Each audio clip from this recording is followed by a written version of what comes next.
Am-Media, bekal ilmu Islam.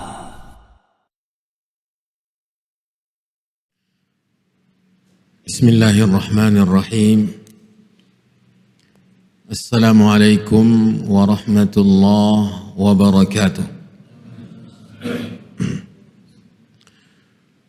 Alhamdulillahi rabbil alamin. Wassalatu wassalamu ala ashrafil anbiya'i wa sayyidil mursalin, nabiyyina wa rasulina Muhammadin wa ala alihi wa ashabihi wa man tabi'ahum bi ihsanin ila yaumiddin. Allahumma la ilma lana illa ma 'allamtana wa 'allimna ma yanfa'una wa zidna ilma innaka antal alimul hakim. Allahumma inna nas'aluka ilman nafi'an wa rizqan tayyiban wa amalan mutaqabbala. Ya hayyu ya qayyum birahmatika nastaghith aslih lana sya'nana kullah wa la takilna ila anfusina tarfata 'ain. Amma ba'du, ma'asyiral mu'minin wal mu'minat,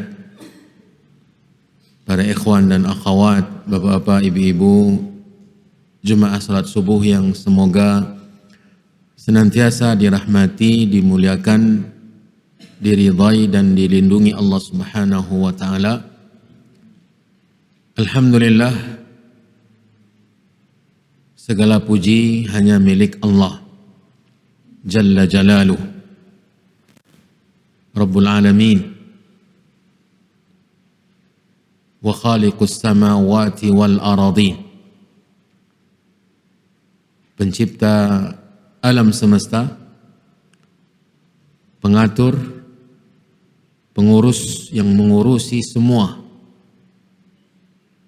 langit dan bumi di bawah pengurusan Allah, di bawah aturan Allah Subhanahu wa ta'ala,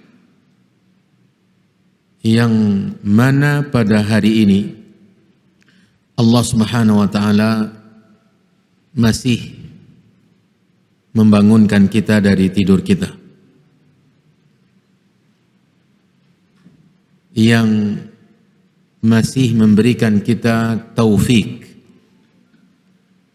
memudahkan kita untuk istiqamah di atas taqwa, untuk menuju rumah Allah, melakukan ibadah, melakukan ubudiyah kepada Allah Jalla Jalaluh. Kemudian yang memudahkan kita untuk berjumpa. Saya yang mungkin banyak di antara kita yang tidak mengenali, diperjumpakan oleh Allah dengan bapak-bapak, ibu-ibu semua, para ikhwan dan akhwat,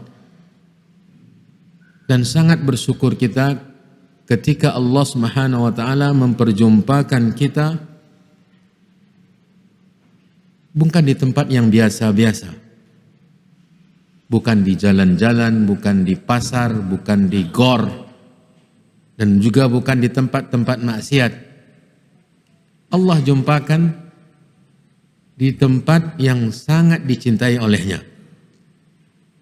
yaitu rumahnya, Baitullah, yang Nabi kita Muhammad sallallahu alaihi wasallam tegaskan di dalam hadisnya yang diriwayatkan oleh Imam Muslim, ahabbul biqa'i ila Allah masajiduha, tempat yang paling dicintai oleh Allah adalah masjid. Ternyata kita diperjumpakan di sini, di salah satu rumahnya.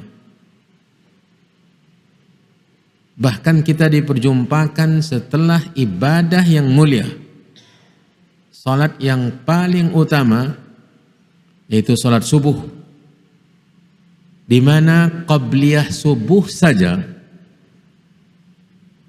qabliyah subuh, 2 rakaat sebelum subuh, ditegaskan oleh Nabi SAW dalam hadisnya, rak'ata al-fajri khairun minad dunya wa ma fiha.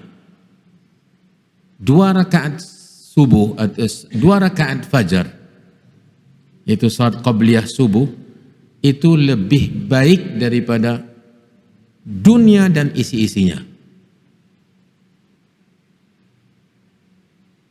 Allah perjumpakan kita di waktu yang utama, yang Allah Subhanahu wa taala bersumpah dalam firman-Nya, wal fajri, demi waktu fajar.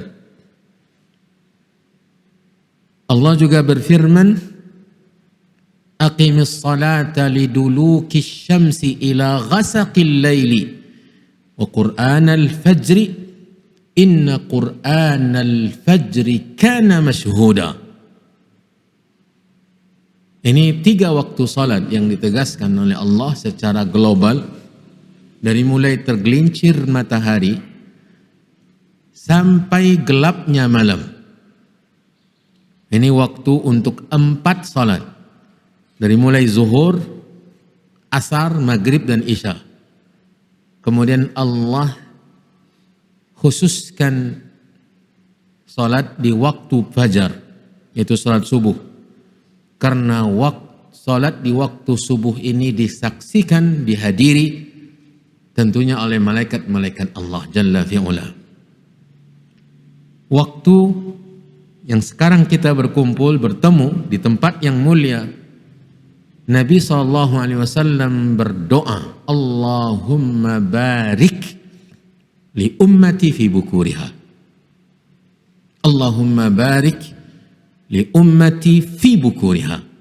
Ya Allah, berikanlah keberkahan yang banyak, kebaikan yang banyak. Keberkahan itu al-khairul katsir, kebaikan yang banyak kepada umatku dalam semua aktivitas ketaatan,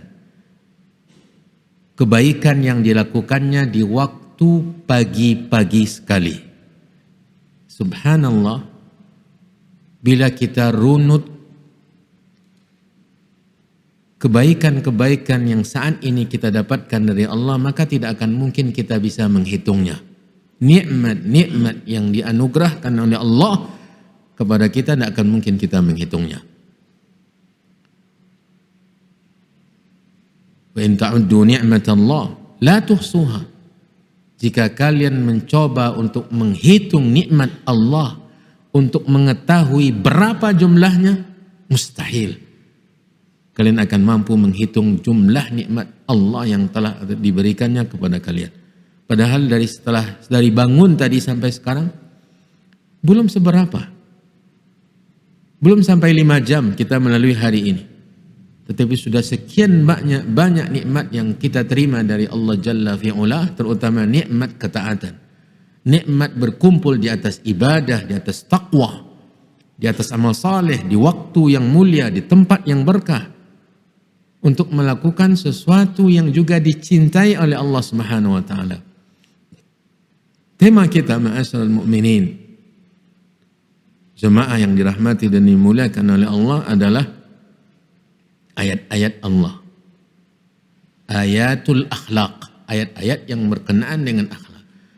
Berarti dia berhubungan dengan kitabullah, dengan Al-Quran. Yang Nabi SAW tegaskan dalam hadis yang sahih, majtama'a qaumun fi baitin min buyutillah yatluna kitab Allah wa yatadarasunahu bainahum illa nazalat alaihimus sakinah wa ghashiyatuhumur rahmah wa haffathumul malaikah wa dzakarahumullahu fi man indah. Ada beberapa kemuliaan, keutamaan, kebaikan yang dijanjikan oleh Rasulullah Sallallahu Alaihi Wasallam untuk orang-orang yang berkumpul di salah satu rumah Allah, membaca ayat-ayat Allah, mempelajarinya. Mari kita dengarkan satu demi satu dari janji Nabi kita Muhammad SAW untuk orang yang melakukan amalan tersebut di rumah Allah Jalla fi'ala. di waktu yang mulia, setelah ibadah yang mulia. Bila tidaklah satu kaum berkumpul di salah satu rumah Allah, membaca ayat-ayat Allah, mempelajarinya, nazalat alaihimus sakinah. Ini yang pertama. Melainkan turun kepada mereka as-sakinah. As-sakinah ini, pensyarah hadis ada yang mengatakan bahwa yang maksudnya adalah sakinah itu sendiri, ketenangan, ketentraman, kebahagiaan. Dan ada yang mengatakan justru malaikat, turun malaikat. Dan ini memang ditegaskan oleh riwayat-riwayat yang lain, bahwa Allah menyediakan malaikat-malaikat yang menghadiri majalis zikir.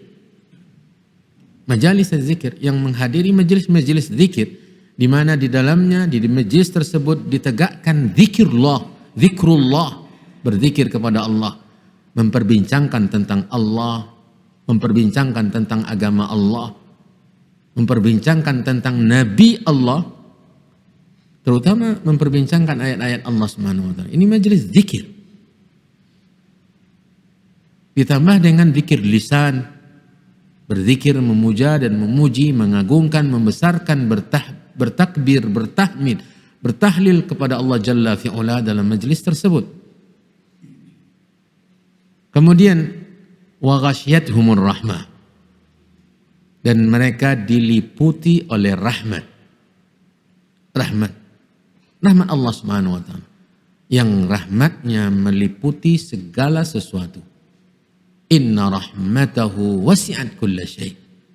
Sesungguhnya rahmat Allah mencakup semua sesuatu. Tidak ada satupun yang merasakan kasih sayang, rahmat dan kebaikan kecuali itu adalah merupakan kasih sayang Allah Jalla fi'ula. Wa haffathumul malaikah. Ini yang ketiga. Dan mereka dinaungi oleh malaikat. Wa innal malaikata la tada'u ajnihataha li talibil ilmi ridwan bima yasna.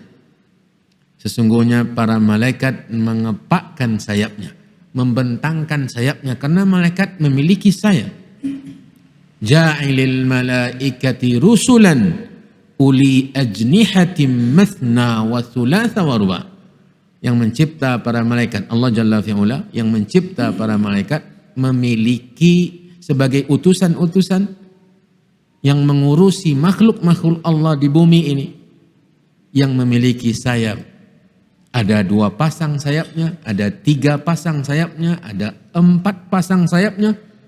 Bahkan malaikat Jibril alaihi salam, sebagaimana dikabarkan oleh Nabi kita Muhammad SAW, memiliki 600 pasang sayap.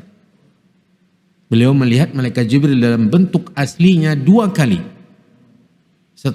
Dengan sekian lama beliau berhubungan, dan bahkan sangat erat hubungan antara 2 rasul ini. Rasulun malaki wa rasulun bashari. Ini sangat erat hubungan mereka. Malaikat Jibril dengan yang merupakan utusan dari bangsa malaikat, utusan Allah, dan Nabi Muhammad SAW dari utusan Allah dari bangsa manusia. Cuma hanya 2 kali saja Nabi melihat Jibril dalam bentuk aslinya, sebagaimana ditegaskan dalam riwayat-riwayat yang sahih. Pertama kali ketika beliau menerima wahyu pertama, wahyu kedua, ketika malaikat Jibril berada di awang-awang antara langit dengan bumi. Faqad saddal ufuqa. Ukurannya itu sudah menutupi ufuk saking besarnya. Duduk di atas sebuah kursi, kata beliau sallallahu alaihi wasallam. Kemudian yang kedua kalinya di Sidratil Muntaha, di tempat penghabisan, di tempat yang paling ujung, di mana tidak akan mungkin ada makhluk yang melampaui tempat tersebut. Sidrah pohon, Al-Muntaha penghabisan. Ya. Disitulah malaikat Jibril memperlihatkan dirinya dengan izin Allah Subhanahu wa taala dengan dalam bentuk asli. Nabi mengatakan bahwa dia memiliki 600 pasang sayap. Dikepakkan oleh para malaikat sayap mereka untuk melindungi, mengayomi,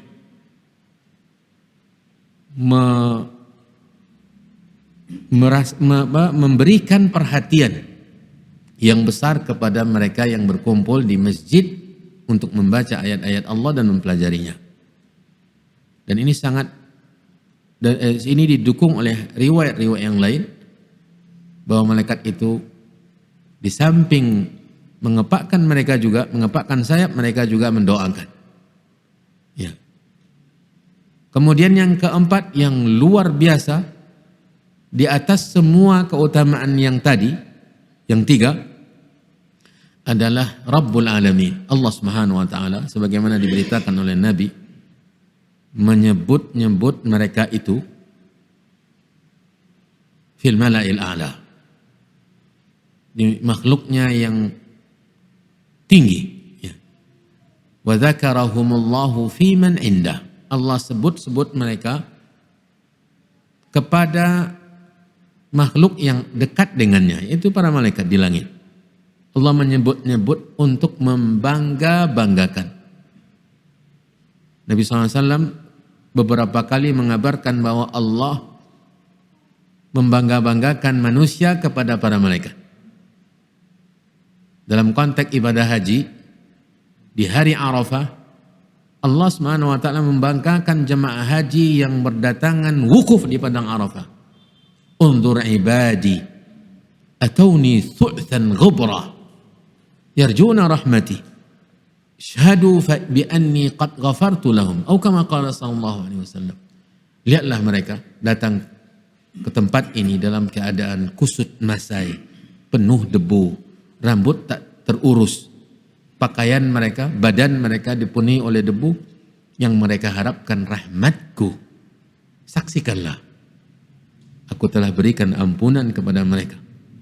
Subhanallah. Ini luar biasa. Ini luar biasa. Dalam kehidupan dunia saja, bila mana nama kita disebut oleh oleh seseorang yang kita mengaguminya, kita memuliakan dan menghormati, disebut di antara atau di kalangan orang-orang terhormat pula. Contoh misalnya bupati atau gubernur, atau bisa jadi presiden, menyebut nama kita, dan ia menyebutkan di tengah-tengah atau di khalayak yang mana mereka orang-orang terpandang, menyebut untuk membangga-banggakan. Walillahil mathalul a'la. Allah memiliki perumpamaan yang jauh lebih tinggi daripada itu, yang membanggakan makhluk yang ia cipta. Kebaikan yang dilakukan oleh makhluk tersebut, manusia tersebut, itu juga Allah yang memberikannya taufik, Allah yang memberikan sarana, Allah yang memudahkan, Allah juga yang memberinya pahala. Tetapi Allah justru yang membangga-banggakan. Kepada siapa Allah membanggakan? Kepada makhluk yang istimewa, yaitu para malaikat yang tak berdosa, dicipta oleh Allah dari cahaya. La ya'suna Allah ma amarahum wa yaf'aluna ma yu'marun. Tidak pernah mereka mendurhakai perintah Allah, dan mereka selalu patuh melakukan apapun yang diperintahkan oleh Allah kepada mereka. Mereka yang tak berdosa, yang tak punya celah, para malaikat Allah yang selalu dipuji-puji oleh Allah di dalam kitabnya, kiraman katibin, ya. Dan banyak lagi pujian-pujian Allah untuk para malaikat. Ternyata manusia yang lemah, yang dicipta dari tanah, yang melakukan ibadah tadi yang berkenaan dengan kitabnya, itu dibangga-banggakan oleh Allah kepada para malaikat tersebut. Berhenti merenungi nas-nas agama, terutama kitabullah. Ini luar biasa indahnya, luar biasa kenikmatannya. Dan memang ini yang dimaksud dengan tafakkur, tadabbur. Afala yatadabbaruna al-Qur'an am ala qulubin aqfaluha? Kitabun anzalnahu ilaika mubarak liyadabbaru ayatihi wa liyatadhakkara ulul albab. Afala yatadabbaruna al-Qur'an walau kana min indi ghairillah lawajadu fihi ikhtilafan katsira. Dan ayat-ayat lain yang mengarahkan kita untuk selalu mentadabbur ayat-ayat Allah Jalla fi'ala. Kemudian mentadabbur hadis-hadis Rasulullah SAW, membaca syarah para ulama terkait dengan apa yang dimaksud oleh Nabi SAW, terutama syarahnya para sahabat, syarahnya murid-murid para sahabat Nabi SAW, karena mereka yang justru yang tentu lebih memahami apa yang dimaksud oleh Nabi daripada kita yang sudah terpaut jauh, yang sudah terpisah jauh dengan masa Nabi SAW. Makanya susah untuk meyakinkan atau untuk menetapkan bahwa pemahaman kita terhadap Al-Quran hadis ini paling benar. Karena kita tidak pernah melihat Nabi mengamalkan, tidak pernah kita mendengar Nabi mengucapkan, mensyarahkan. Makanya tidak ada jalan yang paling menjanjikan kebenaran dalam memahami agama kecuali memahaminya dengan apa yang telah dipahami oleh mereka. As-salafus salih, para pendahulu yang saleh. Yang mereka, kata Abdullah bin Mas'ud, abarru hadhil ummati quluban wa a'maquhum ilman wa aqalluhum takallufan. Orang yang kalbunya yang paling bersih di umat ini, yang Allah Subhanahu wa taala mengenali sekali kalbu mereka. Laqad radiyallahu 'anil mu'minina idh yubayi'unaka tahta asy-syajarati fa'alima ma fi qulubihim. Allah mengerti, mengenali apa yang ada dalam dada, di dalam hati-hati mereka, di kalbu mereka. Para sahabat Nabi SAW manusia yang paling istimewa, yang paling dijamin benarnya pemahaman mereka terhadap agama, terhadap ayat-ayat Allah, terhadap hadis-hadis Nabi SAW.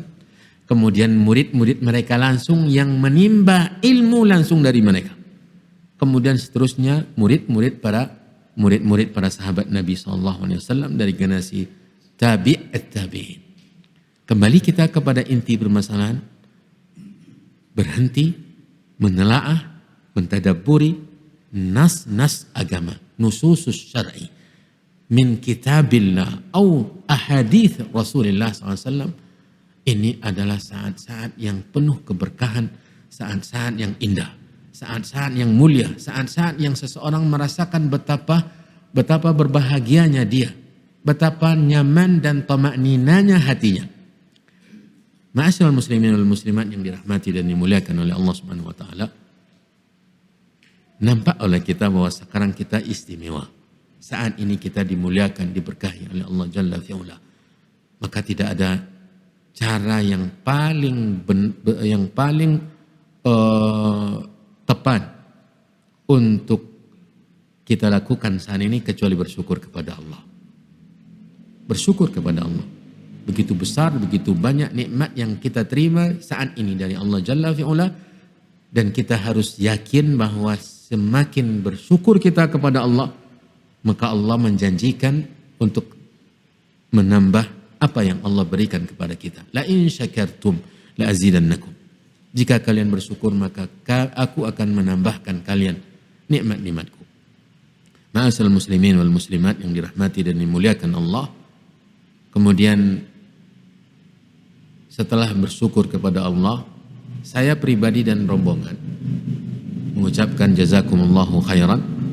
Semoga Allah membalas, memberikan ganjaran sebaik-baiknya, sebanyak-banyaknya kepada DKM Masjid DMS ini,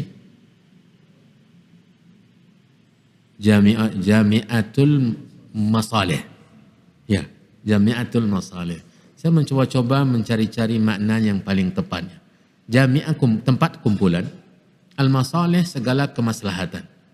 Dan ini luar biasa. Memang masjid semua yang dilakukan di dalamnya maslahat. Bila di bawah tuntunan Allah dan Rasulnya, tujuannya adalah Allah Subhanahu wa taala, maka apapun sampai memungut sampah yang terjatuh di lantai masjid ini masalah. Ini kebaikan. Membersihkan lantai masjid ini kebaikan. Maka masjid memang mengumpulkan segala macam kebaikan untuk siapapun yang menghendaki kebaikan. Makanya Nabi SAW memuji orang yang hatinya selalu terpaut dengan masjid. Karena di masjid itu semuanya kebaikan. Duduk sekarang ini, ya, sejenak beberapa saat kebaikan. Mendengarkan kebaikan, menyebarkan ilmu kebaikan, berkumpul untuk melakukan ibadah kebaikan. Bahkan malaikat mendoakan orang yang berada di masjid untuk berkumpul menunggu salat berjamaah. Dalam hadis riwayat Muslim, Nabi SAW menjanjikan bila mana seseorang berwudu di rumahnya, kemudian dia keluar menuju masjid, tidak ada tujuan yang lain dari keluarnya dari rumah kecuali masjid untuk salat, maka setiap langkahnya diangkat 1 derajat. Dengan setiap langkahnya diangkat 1 derajat, ditulis 1 kebaikan, dihapus 1 keburukan, dosa. Sesampainya di masjid, maka keutamaan berbeda. Karena dia tidak melangkah lagi. Selama dia di masjid menunggu salat ditegakkan, malaikat mendoakannya, Allahumma ighfir lahu, Allahumma arhamhu. Hadis riwayat Muslim. Ya Allah, ampunilah dia, ya Allah, rahmatilah dia. Rahmatilah dia.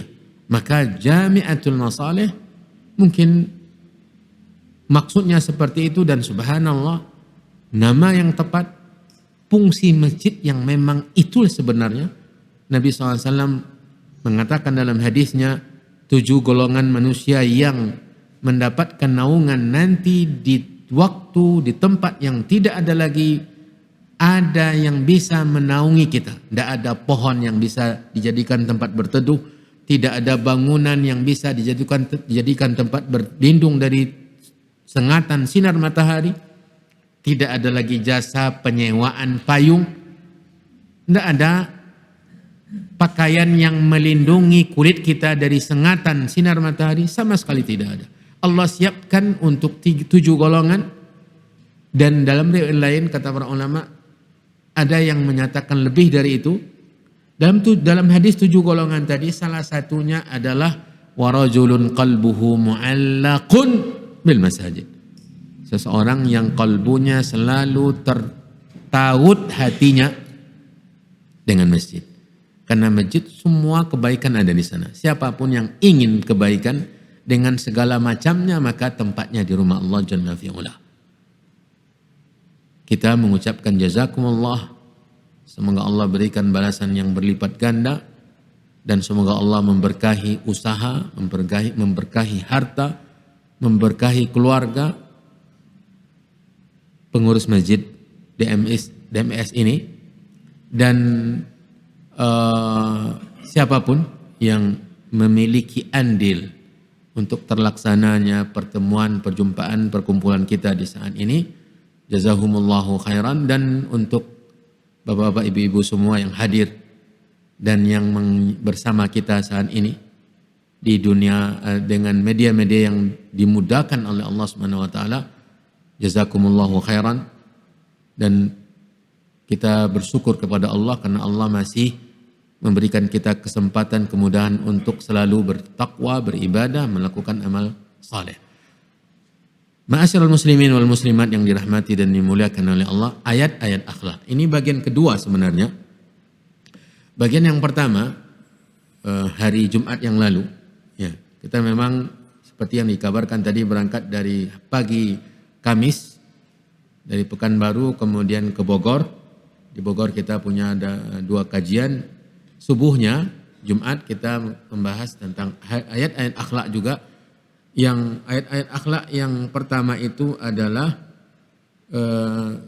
ayat yang seringkali mungkin kita mendengarnya, innallaha ya'muru bil adli wal ihsan wa ita'i dzil qurba wa yanha 'anil fahsya'i wal munkari wal baghi ya'idukum la'allakum tadhakkarun. Ini ayat yang mengumpulkan akhlak yang luar biasa. Ya. Akhlak yang luar biasa ini layak untuk kita tadabbur, untuk kita pahami, untuk menelaah apa yang diinginkan oleh Allah dari kita dari ayat tersebut. Ini surat apa? Innallaha ya'muru bil adli wal ihsan wa ita'i dzil qurba wa yanha 'anil fahsya'i wal munkar. An-Nahl ayat 90. Ya. An-Nahl surat Lebah ya. Ayat 90. Ya. Bahagian kedua yang saat ini kita akan mempelajarinya dari ayat-ayat akhlak adalah surat Al-A'raf ayat 199. Surat Al-A'raf ayat 199. Allah Subhanahu wa taala, ini sangat pendek sekali ayatnya ya. Allah Subhanahu wa taala berfirman, Khudhil afwa wa'mur bil urfi wa'arid anil jahilin. Sangat pendek, tetapi coba kita dengarkan At-Tabari menegaskan di dalam tafsirnya. Kata beliau, wa qad jama'allahu lahu makarimal akhlaqi fi qawlihi ta'ala khudil afwa wa'mur bil urfi wa'arid anil jahilin. Sungguh kata beliau, Allah telah mengumpulkan ya, pada Nabi, karena perintah ini ditujukan kepada Rasulullah SAW. Khudh, ambillah. Jadi tujukan perintah ini kepada Nabi. Dan sungguh Allah telah mengumpulkan pada Nabi makarimal akhlak. Akhlak-akhlak yang mulia. Ya. Dikumpulkan semua akhlak-akhlak yang mulia oleh Allah pada Nabi dalam ayat yang sangat pendek tadi.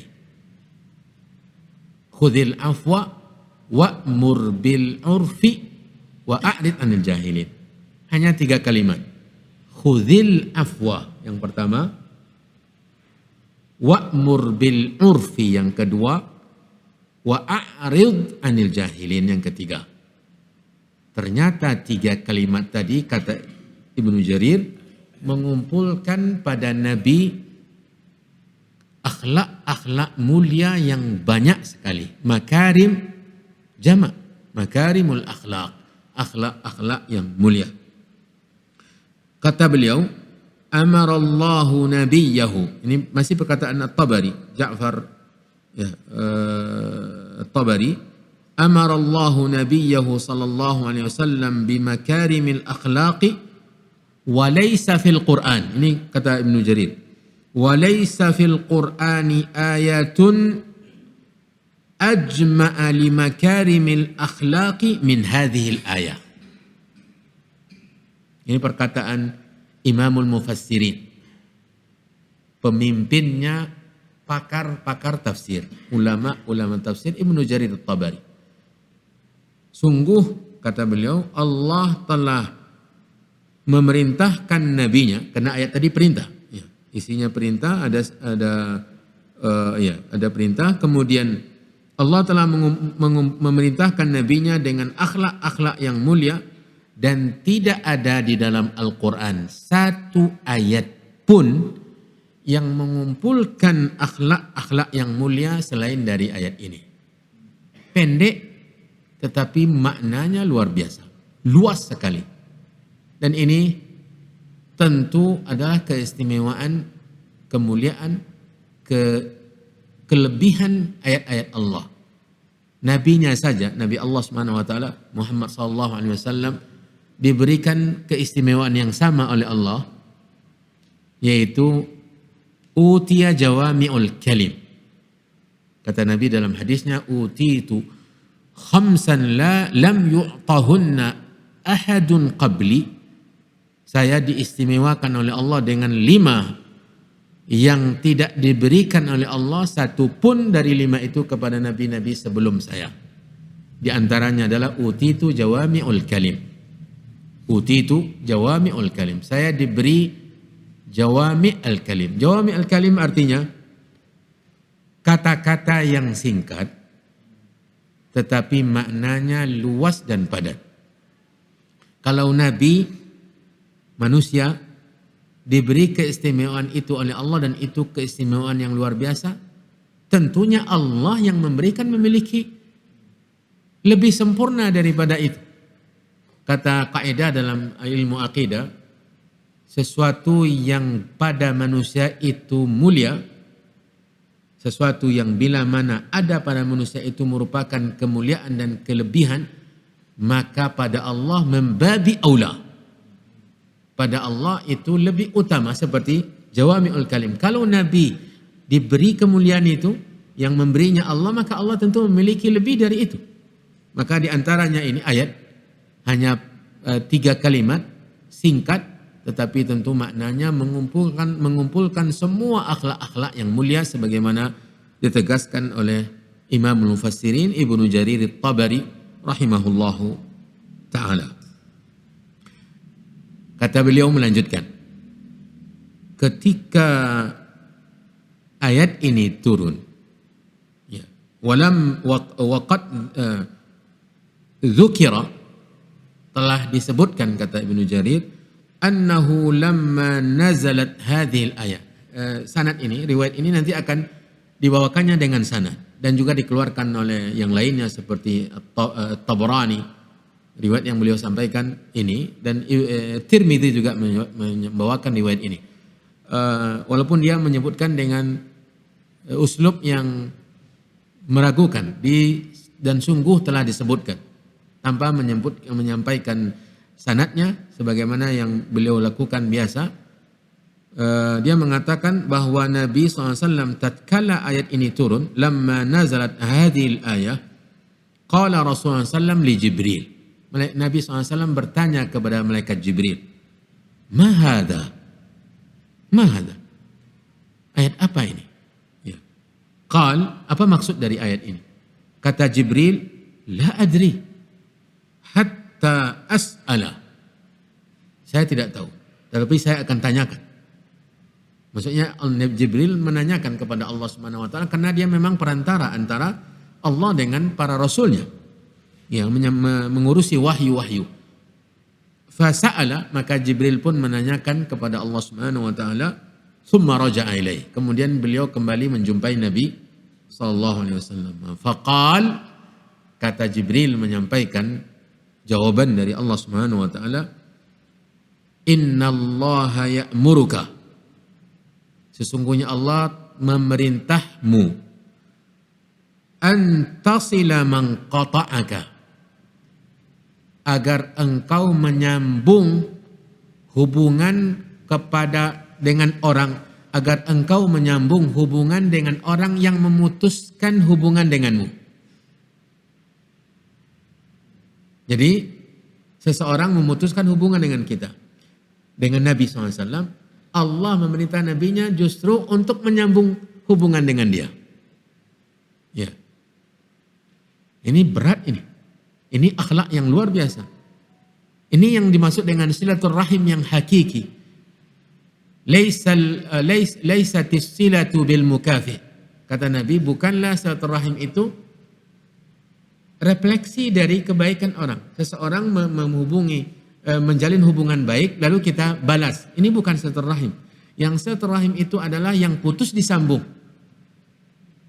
Allah memerintahkan engkau, hai Muhammad, kata Jibril, an tasila man qata', agar engkau menyambung hubungan baik dengan orang yang memutuskan hubungan baik denganmu. Mudah atau susah? Susah sekali. Kalau kita ikuti perasaan kita sebagai manusia, justru orang yang memutuskan itu kita juga balas dengan memutuskan. Bahkan bisa jadi lebih. Tetapi Allah justru menyuruhnya menyambung. Kemudian lanjutan jawaban dari Allah dari pertanyaan Nabi, wa tu'ti man haramak.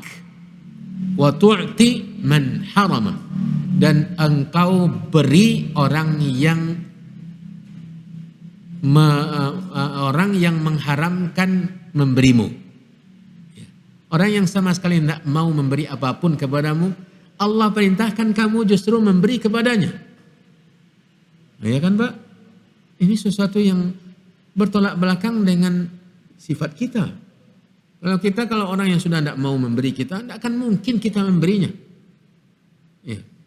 Dan bahkan kita berupaya bagaimana dia merasa akibat dari sikapnya. Ketika ada orang-orang lain di sekitarnya, kita justru memberi kepada orang lain dan kita tidak beri kepadanya, sementara dia menonton kita memberi kepada orang-orang lain. Kita merasa kepuasan yang luar biasa. Nah, rasakanlah. Itu kita manusia. Sementara Nabi diperintah oleh Allah justru sebaliknya. An tu'tiya man haramak. Kemudian wa ta'fuwa amman zalamak. Wa ta'fu atau an ta'fuwa wa ta'fuwa amman zalamaka, dan engkau memaafkan siapapun yang menzalimimu, yang menyakitimu, siapapun juga.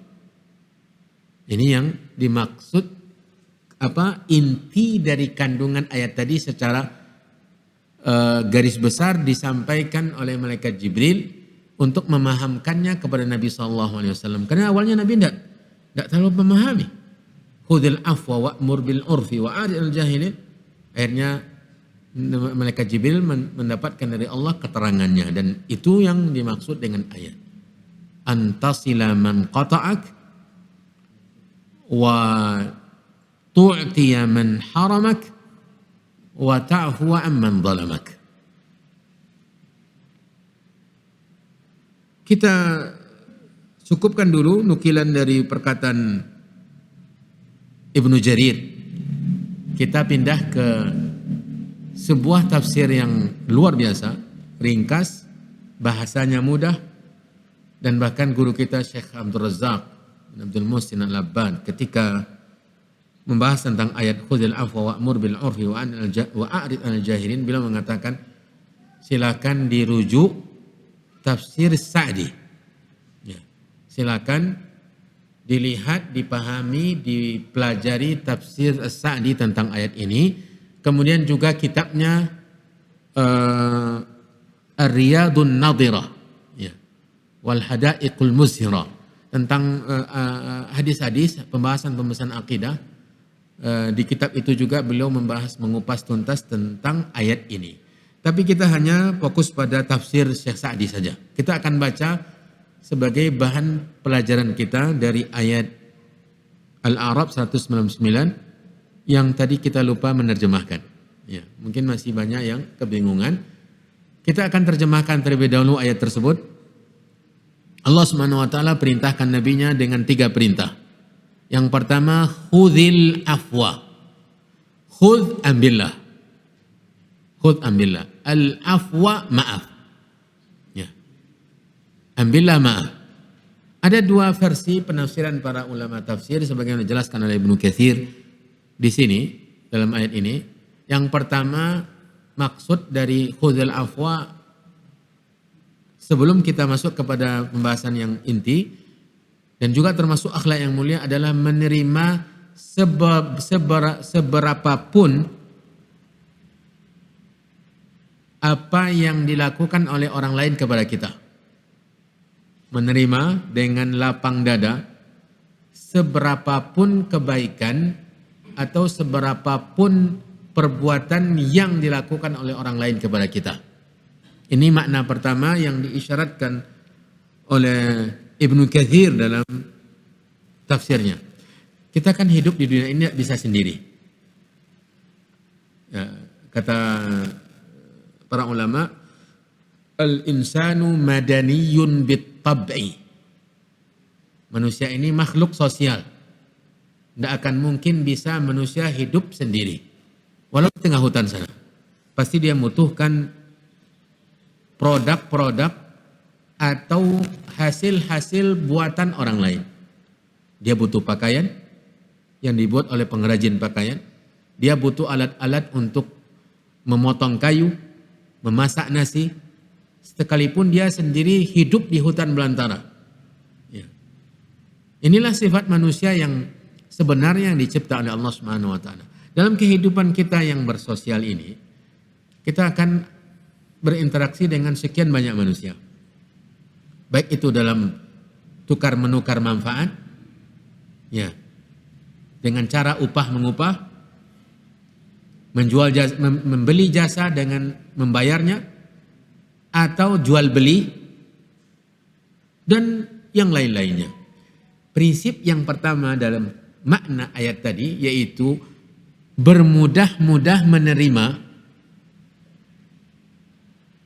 perbuatan atau hasil perbuatan orang lain kepada kita. Bermudah-mudah menerima. Misalnya, kita menyewa seorang tukang. Bil mithali yattadihul maqal. Kata ulama, dengan pemisalan semakin terang dan jelas. Tukang kita upah. Ya. Dan kita sudah sepakat dengan pekerjaan dan upah. Ya. Ternyata hasil yang dia hasilkan tidak seperti yang kita inginkan. Kita sudah melihat bagaimana dia serius bekerja dan tidak lalai, tidak ada tanda-tanda kelalaian, dan juga amanah. Ternyata hasilnya tidak, atau di bawah dari apa yang kita inginkan. Intinya kita tidak puas dengan pekerjaannya.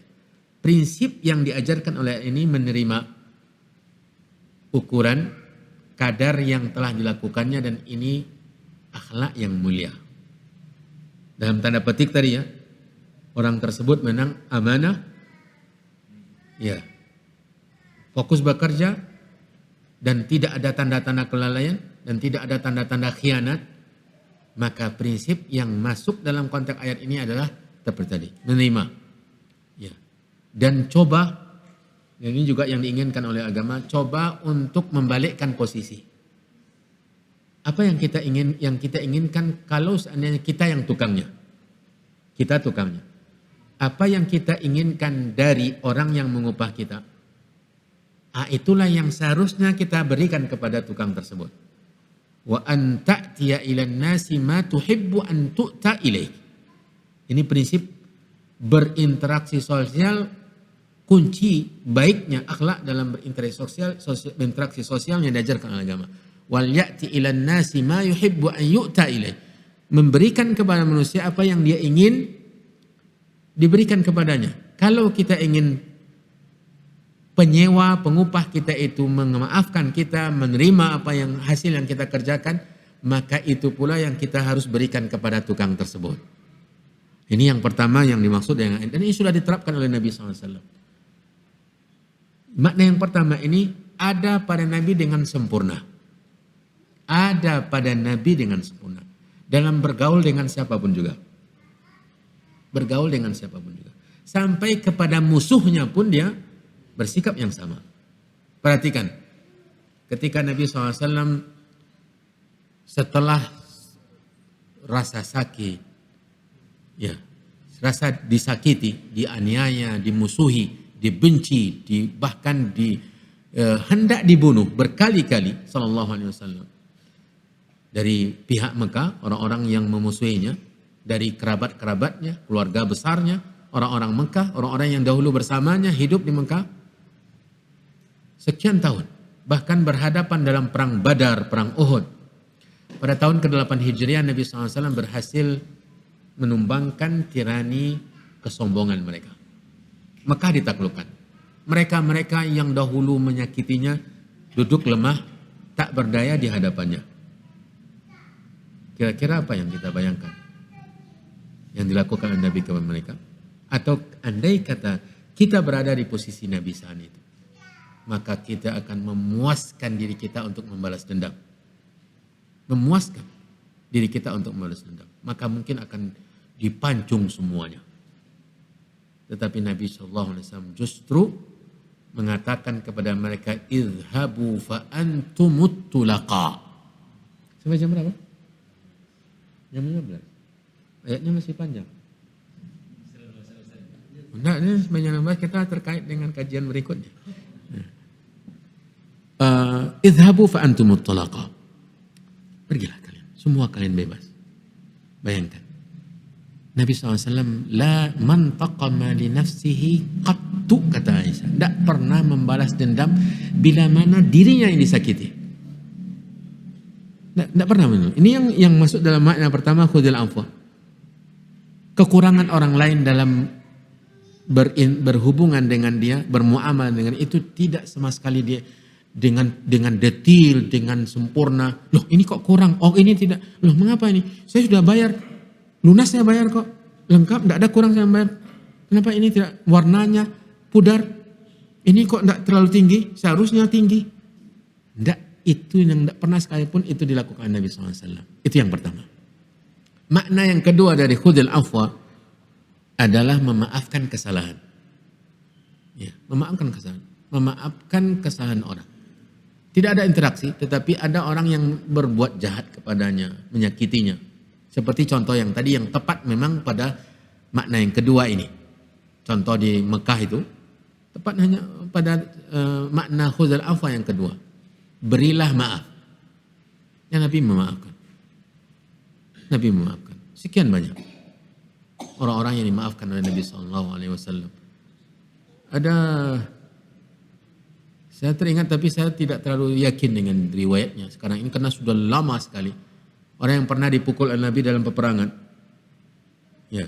Kemudian Nabi SAW meminta untuk dia membalas. Ya. Ini kebalikan dari bila mana dia yang berbuat salah maka dia berupaya untuk dimaafkan. Untuk dikisos ya. Ya, bukan untuk dimaafkan, untuk dikisos. Untuk dibalas kesalahan yang dia lakukannya. Tetapi bila mana orang lain tidak pernah Nabi membalas. Ya, tidak pernah Nabi SAW membalas. Tidak ada kesalahan, tidak ada gangguan, tidak ada rasa sakit yang dirasakan oleh Nabi. Lebih besar daripada rasa sakit yang dihasilkan oleh orang Mekah. Oleh penduduk Mekah. Benar-benar tersakiti Nabi SAW. Pernah ketika sujud, hadis dalam Sahih Muslim. Ketika sujud di Ka'bah, Abdullah bin Mas'ud yang bercerita. Dia saksi mata. Radhiyallahu ta'ala. Nabi SAW sujud, kemudian salah satu dari orang yang berkumpul dari tokoh-tokoh Quraisy yang sangat membenci Nabi berkata, siapa yang berani mementakkan isi perut unta? Ya. Perut unta di atas punggung dia ketika sujud. Fantalaqa ashqahum, kata Ibnu Mas'ud, maka tegaklah yang paling bejat, yang paling durjana di antara mereka, kemudian yang mengatakan saya. Berangkatlah dia, kemudian datang membawa perut unta ketika Nabi sujud diletakkan di atas punggung Nabi. Berat, basah, bau. Ya, bagaimana benar-benar tersakiti Nabi SAW. Sampai selesai dari masalah itu Nabi ditarik dengan payah oleh Fatimah anaknya. Bersusah-susah menarik dari punggung Nabi karena tidak ada yang berani membantu Nabi SAW. Nabi SAW setelah itu saking merasa tersakitinya dia mendoakan tokoh-tokoh Quraisy, mengutuk tokoh-tokoh Quraisy. Allahumma alaika bi fulan. Ya. Nabi merasa tersakiti. Tetapi ketika menaklukkan kota Mekah, Nabi SAW maafkan mereka semua. Nah, ini kemuliaan akhlak, kesempurnaan akhlak Nabi SAW yang diperintah oleh Allah SWT. Jadi khudil afwa, maafkan. Sikap memaafkan ini yang harus kita terapkan dalam kehidupan. Tidak ada yang tidak bersalah kepada kita. Sebagaimana kita tidak akan mungkin bersih dari kesalahan kepada siapapun juga. Sengaja ataupun tidak sengaja. Maka memaafkan ini adalah akhlak yang luar biasa.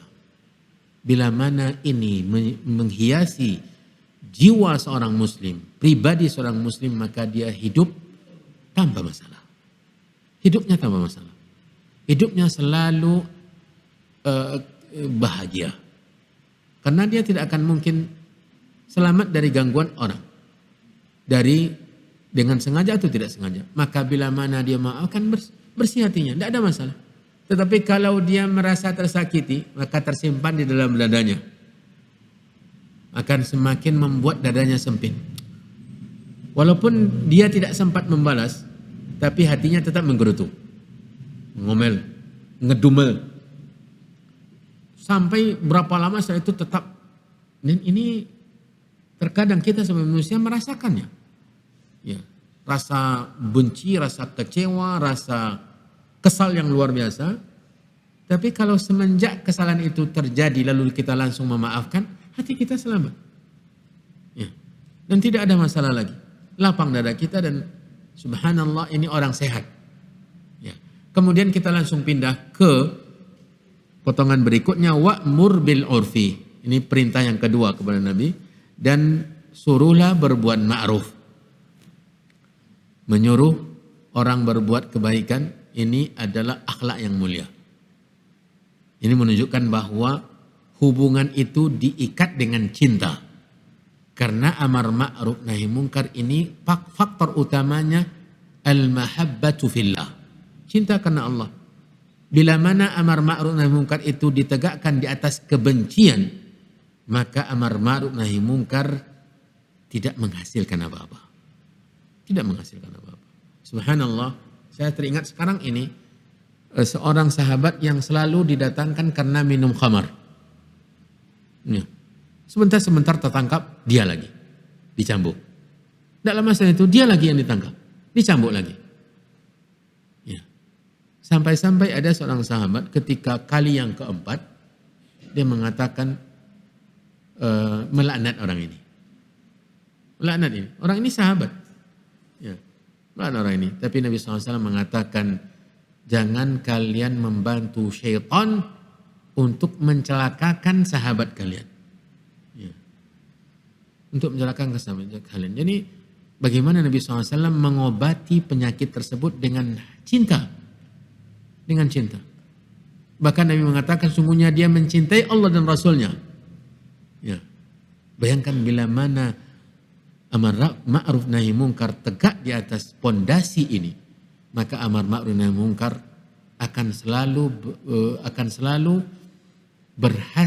selalu memberi manfaat, akan memberikan perubahan yang luar biasa. Tetapi kalau nahi mungkar atau amar ma'ruf dibangun di atas kebencian, ya, maka akan mungkin orang ketika kita suruh, belum lagi selesai kita bicara, dia sudah pergi dan dia sudah mengata-ngatai kita.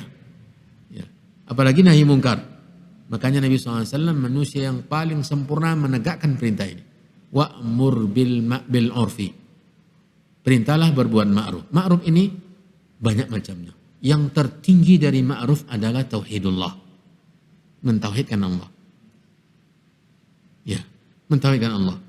Dan yang tertinggi atau yang paling rendah, yang paling rendah lawannya dari kemungkaran adalah syirik. Menyekutukan Allah dalam beribadah. Kita langsung saja, karena membahas tentang amar ma'ruf munkar juga butuh waktu yang panjang. Dan ini merupakan khas dari karakter umat Nabi Muhammad SAW. Kuntum khaira ummatin ukhrijat linnasi ta'muruna bil ma'rufi wa tanhauna 'anil munkari wa tu'minuna billah. Ya. Wal takum minkum ummatun ya'muruna bil ma'rufi wa yanhauna 'anil munkar. Ini perintah Allah Subhanahu wa taala. Amar ma'ruf nahi munkar bila tegak pada satu umat, maka alamat umat itu hidup di dalam keridhaan Allah. Jauh dari musibah, jauh dari bencana. Ya. Bila mana tidak ada amar ma'ruf nahi mungkar pada satu umat, maka terbuka pintu-pintu bencana dari langit. Allah mengabarkan tentang Bani Israel yang tinggal di pinggir lautan. Ya.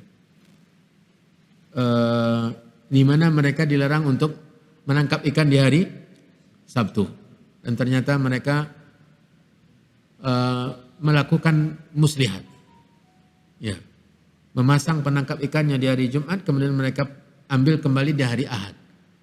Dan merasa bahwa mereka tidak melanggar larangan Allah Subhanahu wa taala. Akhirnya dikutuk oleh Allah. Allah tegaskan di situ. Di antara penyebab umumnya kutukan tersebut dikutuk oleh Allah menjadi kera dan monyet adalah tidak tegaknya amar ma'ruf nahi munkar.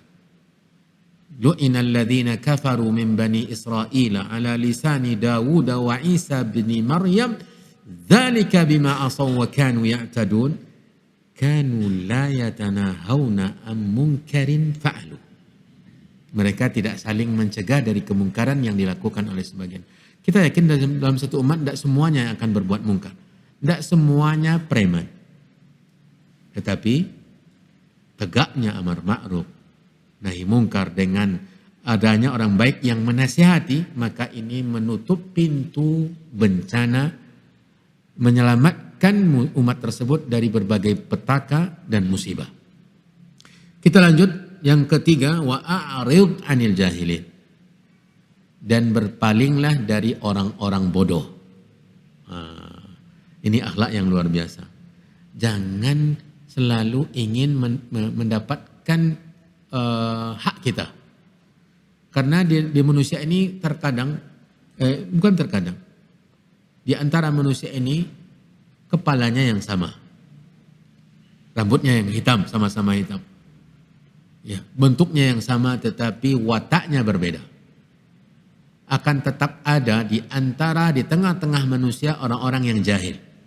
Makanya Allah selalu memberikan arahan kepada orang yang beriman bagaimana cara bersikap dengan orang jahil. Inti dari cara bersikap yang ditegaskan oleh Allah adalah jangan diladeni. Jangan diladeni, berpaling. Ya. Di surat Al-Furqan ya. Wa idza khatab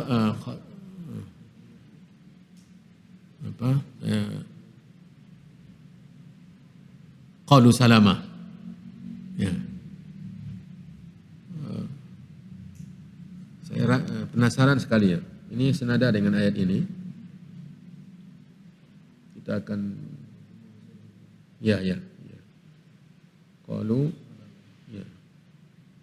Idza khataba ibadur rahman, ini sifat ibadur rahman ya. Ya.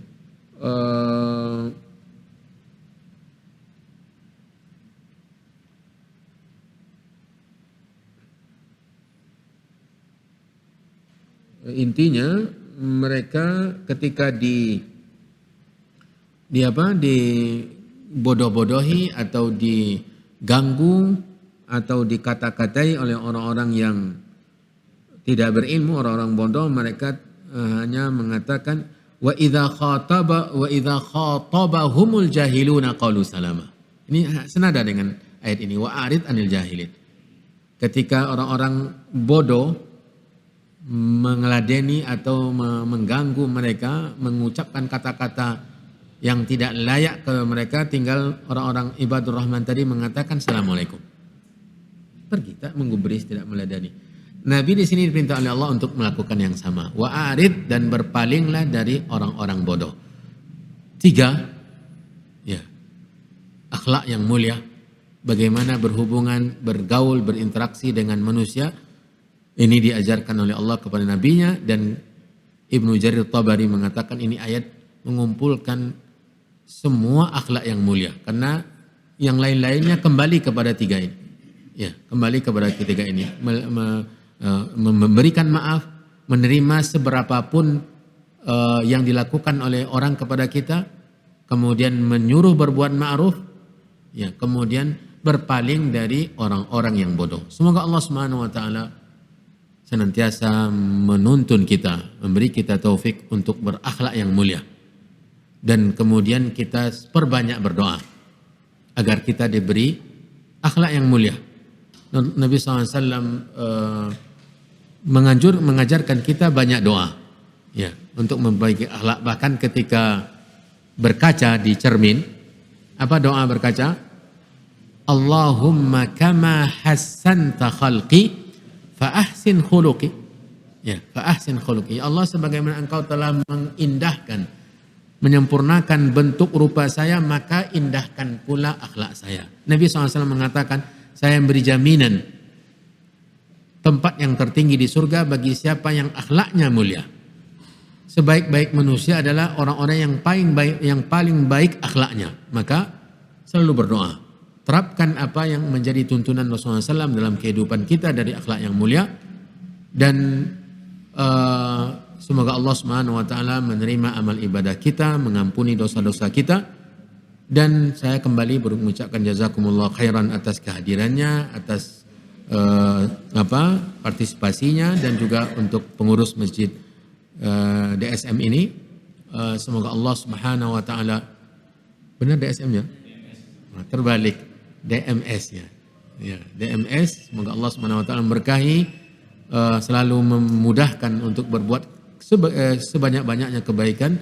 Wallahu taala alam, wa sallallahu wa sallam wa baraka wa an'am ala nabiyyina wa rasulina Muhammad wa ala alihi wa ashabihi wa man tabi'ahum bi ihsanin ila yaumiddin. Wa akhiru da'wana anil hamdulillahi rabbil alamin. Subhanakallahumma wa bihamdika asyhadu an la ilaha illa anta astaghfiruka wa atubu ilaik. Wassalamu alaikum warahmatullahi wabarakatuh. Am Media, bekal ilmu Islam.